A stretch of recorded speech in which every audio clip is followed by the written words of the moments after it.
Bonjour chers élèves, la séquence d'aujourd'hui porte sur la notion de résolution par la méthode graphique d'un système d'équations linéaires dans R au carré. Comme vous le savez, la séquence précédente, nous avons vu c'est que c'est la résolution, n'est-ce pas, par combinaison d'un système d'équations linéaires dans R au carré.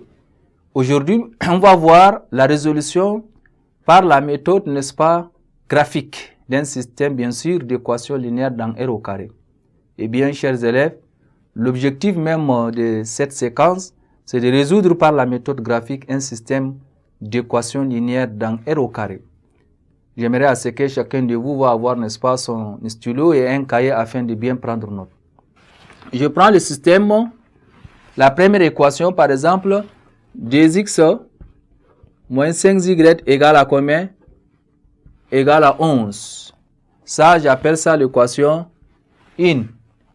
Et une deuxième équation, 3x plus 4y égale à combien? Égale à 5. Égale à 5. Ça, j'appelle ça équation 2. Alors, lorsque vous voulez déterminer la solution de ces systèmes, vous pouvez résoudre, n'est-ce pas, ces systèmes par la méthode, bien sûr, graphique.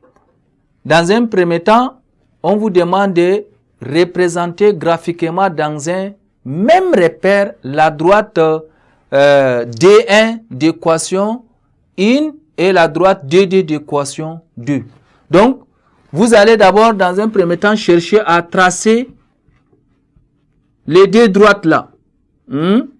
La droite D1 et la droite DD, ce sont les droites, n'est-ce pas, d'équations respectives.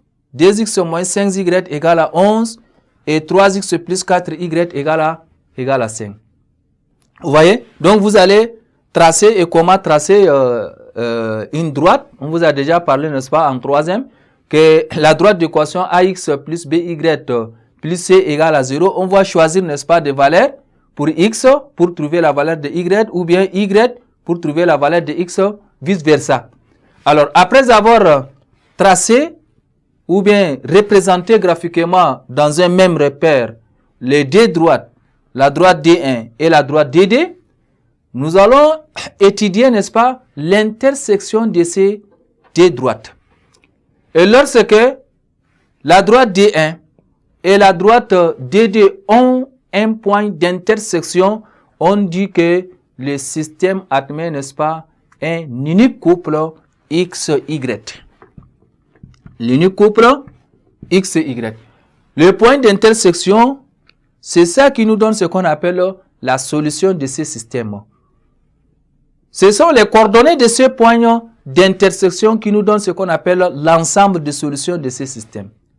Et lorsque nous nous sommes rendus compte que la droite D1 et la droite DD, chers élèves, sont parallèles, on dit que le système n'a pas de solution. Et pourquoi? Parce que vous-même, vous le savez, la définition des deux droites parallèles. Puisque les deux droites parallèles, par définition, ce sont les droites qui ne se rencontrent jamais. Mais nous, on a dit tout à l'heure que si les deux droites, D1 et DD, se rencontrent en un point, c'est ce point-là, les coordonnées de ce point-là qui nous donnent l'ensemble des solutions. Mais lorsque les D1 et DD sont parallèles, alors dites-vous également que le système n'a pas de solution.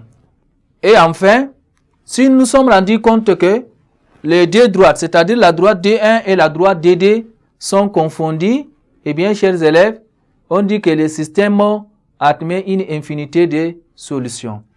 Donc voilà, le principe même de la résolution graphique d'un système d'équations linéaires dans R au carré consiste d'abord, dans un premier temps, comme je vous ai dit tout à l'heure, à tracer les droites constituées de deux équations, puis étudier l'intersection de ces droites-là. Là où la courbe, plutôt les deux droites se rencontrent, donc les coordonnées de ce point-là qui constituent ce qu'on appelle l'ensemble des solutions de ces systèmes. Voilà, chers élèves, ainsi prend fin cette séquence et à la prochaine séquence.